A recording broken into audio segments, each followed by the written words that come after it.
జై శ్రీరామ్ అండి. ఈరోజు సండే కాబట్టి ఒక మంచి కథ చెప్పుకుందాం. కొంచెం లేట్ అయింది ఫంక్షన్కి వెళ్ళటం వల్ల. నీతి కథ ఏంటి అంటే, ఒక గ్రామంలో ఒక పెద్ద ఆవిడ ఉంటారు.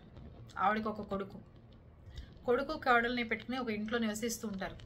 కొడుకు చాలా జులాయిగా తిరుగుతూ ఇంట్లో బాధ్యతలు తెలుసుకోకుండా సంపాదన అనేది మర్చిపోయి పెద్ద వయసులో తల్లిని ఎలా చూసుకోవాలో కూడా ఆలోచించకుండా జులాయిగా తిరుగుతుంటాడు. కానీ ఎక్కడ ఏం తిరిగినా సరే భోజనం టయానికి మాత్రం ఇంటికి వచ్చేసేవాడు. అప్పుడు తల్లి చెప్పేదిట, అన్నం పెడుతూ, నాయనా అన్నం తింటున్నావు కదా, చద్దన్నం పెట్టాను అన్న, నీకు చద్దన్నం తిను అని చెప్తుందిట. కొడుకు అనుకుంటాట, ఇదేంటి అమ్మ పెట్టే కూరలు అన్నం అన్నీ చాలా వేడివేడిగా పెడుతుంది, చద్దన్నం తిను అని చెప్తుంది ఏంటి అని చెప్పి అనుకుంటాట. రెండో రోజు మూడో రోజు ఎప్పుడు భోజనానికి కొడుకు వచ్చినా సరే, నాన్న చద్దన్నం పెట్టాను తిన్నానా అని చెప్పి దగ్గరుండి, ఇది వంకాయ కూర, ఇది పప్పు, ఇది అన్నం నాన్న, అన్నీ నీకు చద్దన్నాలు పెట్టాను, తినేసి కడుపు నిండా అని చెప్తుందిట. అయిపోయింది. ఒకరోజు ఆ పెద్ద ఆవిడ బయటికి వెళ్తూ కోడలికి చెప్తుందిట, కొడుకు వస్తాడు జాగ్రత్తగా అన్నం పెట్టి దగ్గర కూర్చుని, కానీ పెట్టేటప్పుడు మాత్రం నువ్వు ఖచ్చితంగా ఇది మాత్రం ఫాలో అవ్వు, మొగుడు రాగానే అన్నం పెట్టిన తర్వాత మీకు చద్దన్నం పెట్టాను తినేసేయండి అని చెప్పు, కడుపు నిండా తినండి చద్దన్నం పెట్టాను అని చెప్పు అంటూ చెప్తుంది అత్తగారు కోడలికి. అప్పుడు వెంటనే కోడలు కూడా భర్త రాగానే చక్కగా అన్ని వేడివేడిగా వడ్డించి, ఏమండి చద్దన్నం పెట్టాను భోజనానికి రండి అంటుంది. మొగుడు వచ్చి అన్నీ పట్టుకోగానే వేడివేడిగా ఉంటాయి. ఏమే తమాషాలు పడుతున్నావా, మా అమ్మ కూడా రోజు చద్దన్నం పెట్టా అంటుంది, వేడన్నాలు పెట్టి, నువ్వు చూస్తే నువ్వు కూడా వేడివేడిగా అన్నం పెట్టి చద్దన్నం పెట్టానంటావు, నన్ను ఎదవం చేస్తారా మీ ఇద్దరు కలిసి అని చెప్పి భార్యని తిడతాడు. అప్పుడు భార్య పాపం వణికిపోయి అమాయకంగా చూస్తుంది భర్త వంక. ఎందుకు మరి నిజంగానే అత్తే రోజు ఇదే మాట మాట్లాడుతుంది, చద్దన్నం పెట్టానని, ఏంటో కనుక్కోవాలి వాళ్ళ అత్తగారు రాగానే అనుకుంటుంది. ఇంతలోకి తల్లి వస్తుంది.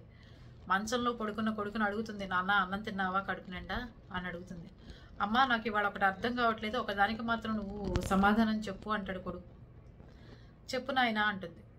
అంటే రోజు నువ్వు వేడివేడి అన్నం పెడతావు, వేడి కూరలు వండి పెడతావమ్మా, మరి నువ్వు చద్దన్నం పెట్టా అంటావు, దేని గురించి అలా అసలు మాట్లాడుతున్నావు, అసలు దానికి ఏంటి సంబంధం అంటుంది. సరే రాత్రి వండిన దాన్ని పొద్దున్న తింటే ఏమంటారు, చద్దన్నం అమ్మ అంటారు. పొద్దున వండిన దాన్ని సాయంత్రం తింటే ఏమంటారు, చద్దన్నం అమ్మ అంటారు. మరి మీ నాన్న సంపాదించిన ఆస్తిని నువ్వు కూర్చుని తింటుంటే ఏమంటారా, నువ్వు తింటోంది మీ నాన్న సంపాదించిన ఆస్తిని, నువ్వు సంపాదించింది కాదు కదా, అప్పుడు అది చద్దన్నమే అవుతుంది నీకు, ఆ సంపాదనతో తీసుకొచ్చి నీకు వండి పెడుతున్నా నేను, కనుక నువ్వే అర్థం చేసుకుంటావు ఎప్పటికైనా అని చెప్పి నేను ఇన్ని రోజులు ఊరుకున్నాను, అందుకని మీ నాన్న సంపాదించింది నీకు పెడుతున్నా కాబట్టి నీకు చద్దన్నంతో సమానం, అది ఎప్పటికైనా సరే నువ్వు తింటోంది చద్దన్నంతోనే అని చెప్పి గుర్తు చేస్తుంది తల్లి. అప్పుడు కొడుకు చాలా అవమానానికి గురవుతాడు. చూడు అమ్మ చెప్పే దాంట్లో ఎంత నీతి ఉంది, నాన్న సంపాదించి నేను తింటున్నానే అని మాట్లాడింది అమ్మ, నేను సంపాదించింది తింటే ఆ రోజు వేడివేడిగా తిన్నట్టు ఎంత తృప్తిగా ఉంటుందో, తల్లిదండ్రులు తాతలు ఇచ్చిన ఆస్తిని పెట్టుకు తింటే కూర్చుని తిన్నవాడి కొండలైనా కరిగిపోతాయి అంటారు, అలాగే తండ్రి సంపాదించిన ఆస్తి తింటే చద్దన్నంతో సమానం అని అమ్మ చెప్పింది, మనం ఇలాంటి తప్పు చేయకూడదు, అమ్మ చెప్పింది నిజమే అని చెప్పి తెల్లారి నుంచి పనికి వెళ్ళిపోతాట కొడుకు. పనికి వెళ్ళి సాయంత్రానికి అమ్మకి డబ్బులు తీసుకొచ్చేస్తాట. అమ్మ దీంతో వేడన్నం ఉండమ్మా అని చెప్తాట. తల్లి చాలా ఆనందపడి, నాయనా నువ్వు ఎప్పటికైనా మారుతావని చెప్పి ఇన్ని సంవత్సరాలు నీకు చద్దన్నం పెట్టానని చెప్పానురా, అందుకని మీ నాన్న కూడా మీ తాత డబ్బులు ముట్టుకోకుండా ఏ రోజు డబ్బులు ఆ రోజు సంపాదించుకు తిన్నాడు, నువ్వు కూడా అలా ప్రయోజకుడు అవ్వాలని చెప్పి ఇలా చెప్పాను నాన్న, ఏమనుకో మాకు అంటుందిరా.